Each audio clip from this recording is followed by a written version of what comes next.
Next question up says, due to some time constraints, I started supersetting my first and second exercise to speed things up a bit. Are there any issues with doing that in the long run? There should, theoretically, there's no issues doing that in the long run. If you superset the two exercises, it doesn't, by definition, change any of the training effects. The possible rub there is in second and third order consequences of that.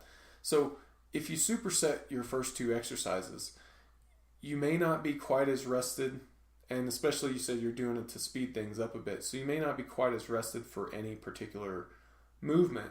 And if you're not quite as rested, maybe you can't bring as much energy to it, maybe you have to use slightly lower training weights and so on. So it could have a slightly negative effect over the long run. I don't know how much of a negative effect that's going to be.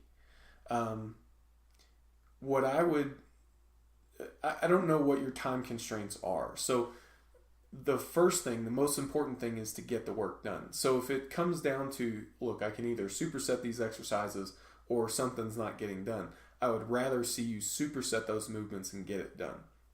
That's going to produce more results for you than just simply not doing it. And we all have realities of time constraint. So don't ignore that. Don't say, well, I'll just try harder, because that's not a real solution to problems like this. So we need to find a system solution that gets you as close to ideal as we possibly can. And I just want to make a suggestion for another option for you. Maybe you've already considered it, maybe not. One thing that you could do, so there's 4 training sessions in the given week. One thing that you could do is to cut off the third exercise from each of those training sessions. So now your training sessions are only 2 movements. And maybe now you have enough time to do them, straight sets. You don't have to superset them, maybe. If you can do that, then you'll have 4 additional exercises that you'll have to pack in on a 5th day. So you have 1 day, and those, they're low enough priority that it's okay to superset those. You could get through those pretty quickly. So that's taking your 4-day training protocol and stretching it into 5. But I think the combination is a little bit more ideal in terms of long-term progression. So if you do that, make sure that you're not disrupting. So the whole idea here is to have the best performances that you possibly can for the most important lifts and to get the work done. Those are your priorities.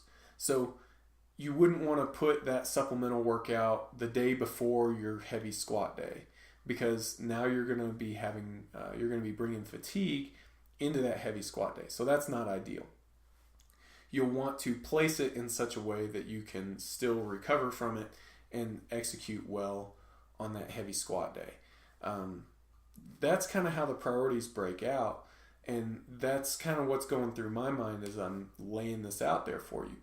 If that option doesn't work for one reason or another, or let's say you could do that supplemental workout, but it would have to be the day before your heavy squat day, well, that's not going to be helpful for you, because that's going to cause more fatigue and cause a reduced performance for that squat workout, more so than what you're already doing. And in that case, supersetting would be the ideal solution. So hopefully I'm not confusing these issues too much.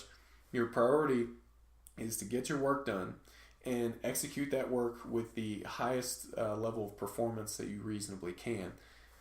The arrangement of the workout is designed to support that. So if you need to rearrange the workout to fit your scheduling realities, then do that, but do that with those priorities in mind. Hopefully that answers your question. If it doesn't, you need more clarity. If you want to give more detail on your situation or anything like that, just let me know and we'll go over it some more.